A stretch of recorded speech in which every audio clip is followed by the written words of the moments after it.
जय हिंद मित्रांनो, सर्वांचं स्वागत आहे आपल्या यूट्यूब चॅनलवरती, ज्याचं नाव झुरूपर एम आर अकॅडमी. तर मित्रांनो, तुमच्या माहितीसाठी सांगतो, जे काही संसदेवर बॉम्ब स्मोक झालेला आहे तर तो काही विद्यार्थी एक पोलीस भरती करणारा जे कॅन्डिडेट आहे, तर त्यांनी जे काय केलेलं आहे त्याचं प्रथम आपण समर्थन करणारच नाही मुळात.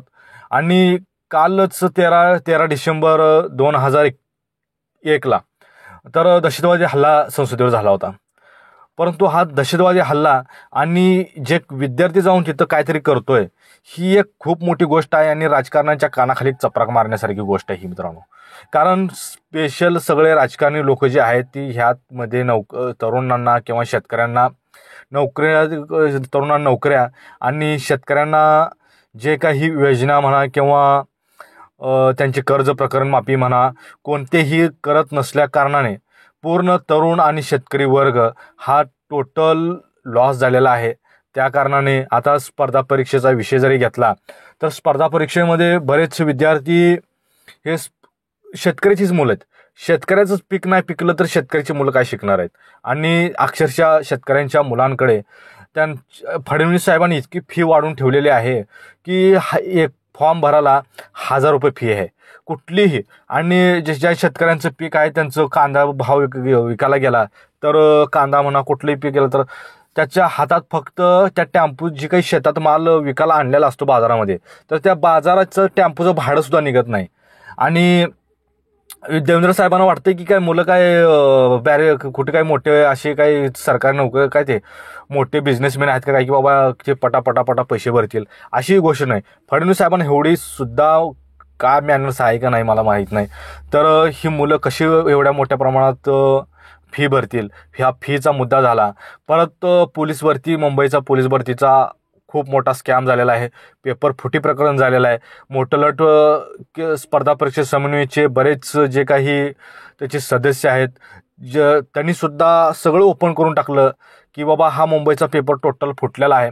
तरी सुद्धा फडणवीस साहेबांनी याच्यावरती SIT चौकशी बसवली नाही, कुठलीही चौकशी केली नाही. तर याच्यामध्ये काय राजकीय हस्तक्षेप आहे का, हा पण खूप मोठा प्रश्न आहे.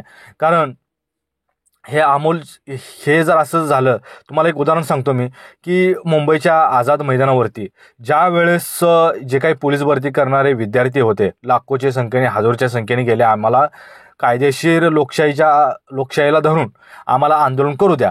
परंतु फडणवीस साहेबांच्या आदेशानुसार तिथे आझाद मैदान पोलीस स्टेशनच्या कर्मचाऱ्यांनी किंवा अधिकाऱ्यांनी तिथे कोणालाही आज तिथं आंदोलन करू दिलेलं नाही.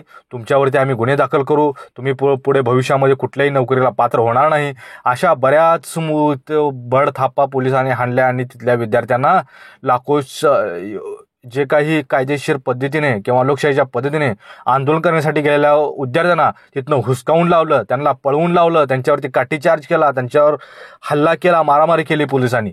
काय सांगायचं. मग अशामधनंच अमोल शिंदे हा निर्माण होतो. कारण जे काही लाखो 10 लाखाला 8 लाखाला पोलीस भरती मुंबईचा पेपर फोडण्यात गेला.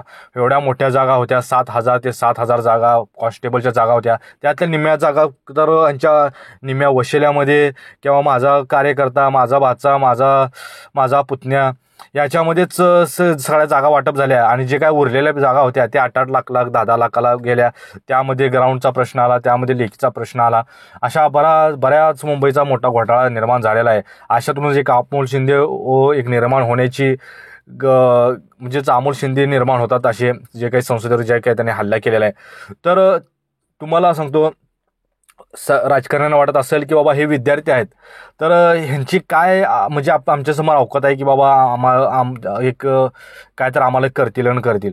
परंतु बघा त्या अमोल शिंदेचं एक डेअरिंग तरी बघा. साधा आपण पोलीस चौकीत जायला आपण घाबरतो की गुन्हा होईल, असं होईल तसं होईल, पण तो डायरेक्ट जे काही आपल्या देशाच्या कानून कायदा व्यवस्था तिथून सुरुवात होते. तर आणि तिथं जे काही सभासद बसलेले असतात खासदार, तर त्या खासदारांच्या वरती जाऊन स्मोक करणं हे सुद्धा मोठं एक धाडस म्हणावं लागेल.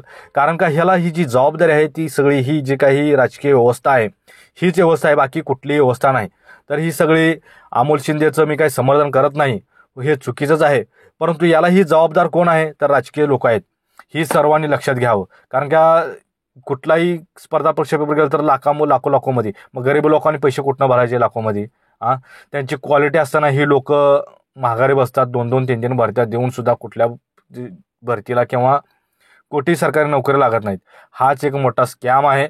तर सर्वांना एक जे काही राजकीय लोकांना विनंती आहे की तुम्ही जसे काही तामिळनाडू राज्य किंवा राजस्थान राज्य अशा राज्यामध्ये 10 वर्ष जर पेपर फुटी प्रकरणमध्ये जर तो विद्यार्थी किंवा तो जे काही संस्था असते तर जर ते काय आढळलं त्यामध्ये, तर त्यांच्यावरती जसं तुम्हाला सांगतो कोटी रुपयाची फाईन आणि 3 ते 4 वर्षाची जेल, आणि दुसऱ्यांदा गुन्हा केला तर 10 वर्षाची जेल, अशा प्रकारे त्यांनी कायदा काढून केलेला आहे.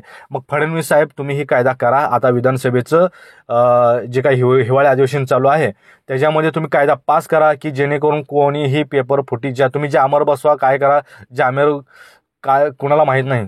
तुम्ही काल विधानसभेत म्हणलं की बाबा आम्ही जामेवर बसू, पुढील स्पर्धा परीक्षेत असेल तर पोलीस भरतीच्या तर आम्ही तिथं जामेवर बसू, असं करू.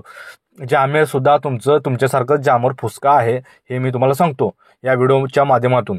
कारण का जामेवर सुद्धा तिथं काही काम करणार नाही. एक कायदा सरळ करा की बाबा पेपर फुटी प्रकरण झालं तुम्हाला इतकं शिक्षा लागेल, इतका दंड लागेल, तर कोण दंड करणार आहे किंवा कोण तुमचे इतके डिरिंग करणार आहे पेपर फुटी प्रकरणात?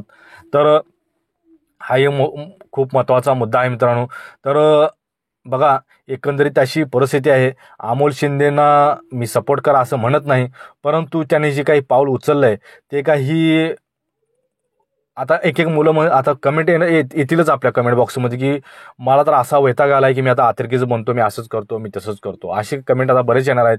कारण का अमोल शिंदे सारखा चांगला स्पोर्टमॅन विद्यार्थी त्याला अपयश कारणाने काय कारणाने अपेक्षित गेलं, तर अशा जर जागा म्हणजे भ्रष्टाचाराद्वारे भरत असतील तर क्वालिटी असणारे जे काही विद्यार्थी आहेत पोलीस भरतीमधले म्हणा किंवा इतर परीक्षामधले, तर ते सुद्धा विद्यार्थी बाहेर पडतात. हे महत्त्वाचं राजकारणी लक्षात ठेवावं आणि मोठा पाऊल उचलावं की स्पर्धा परीक्षेमध्ये पारदर्शकता आणली पाहिजे. नाहीतर हा एक अमोल शिंदे बाहेर पडलेला आहे, त्याच्यानंतरनी तुम्हाला ही जे काही विधानसभेचं किंवा लोकसभेचं इलेक्शन होणार आहे आता एका 5-6 महिन्यामध्ये, तर त्याच्या सर्वात तुम्हाला सर्व विद्यार्थ्यांच्या रोषाला समोर जाण्याशी तुम्हाला पर्याय नाही या राजकारणी लोकांना. तर एवढंच माझं सांगणं आहे. व्हिडिओ आवडल्यास नक्कीच लाईक, कमेंट आणि महत्त्वाचं म्हणजे सबस्क्राईब करायला विसरू नका. भेटूया पुढच्या व्हिडिओमध्ये. जय हिंद.